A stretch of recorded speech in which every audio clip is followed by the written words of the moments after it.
নমস্কার নমস্কার, আসুন আসুন আসুন, বসুন বসুন। এই দেখুন, আপনি আমায় ডেকে পাঠালে পারতেন তো, আপনি খামোখা এলেন এখানে কষ্ট করে। না না, ঠিক আছে। আসলে আমি ওই গ্রামবাসীদের জন্য এসেছি। তা বলুন, কি সেবা করতে পারি আপনার? বলছিলাম কি, প্রতি বছর বন্যায় ফসলের খুব ক্ষতি হচ্ছে, হুম।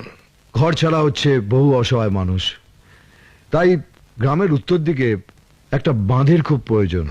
জানি, আর এ ব্যাপারে আমি অলরেডি গভর্নমেন্টের সঙ্গে কথাও বলেছি, কিন্তু টাকার দরকার, আমি দেব। সেরকম হলে লোকজনও দেব। না না, টাকার কথা হচ্ছে না, টাকার কথা নয়।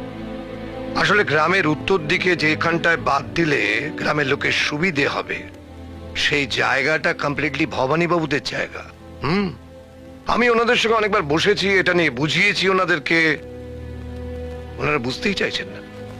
এখন দেখুন, গ্রামের লোক হয়ে যদি গ্রামের ভালো না বুঝতে চায়, সেখানে সরকারের তো কিছু করার নেই।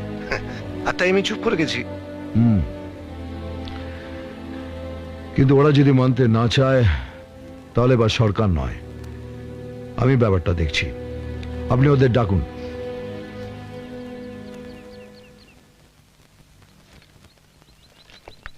কি ব্যাপার কালেক্টর সাহেব, আমাদের কি কোনো কাজকর্ম নেই? আপনি কি ভেবেছেন আমরা এমনি চলে এসেছি? কোথায় আপনার কৃষ্ণ শঙ্কর? এই চল সবাই।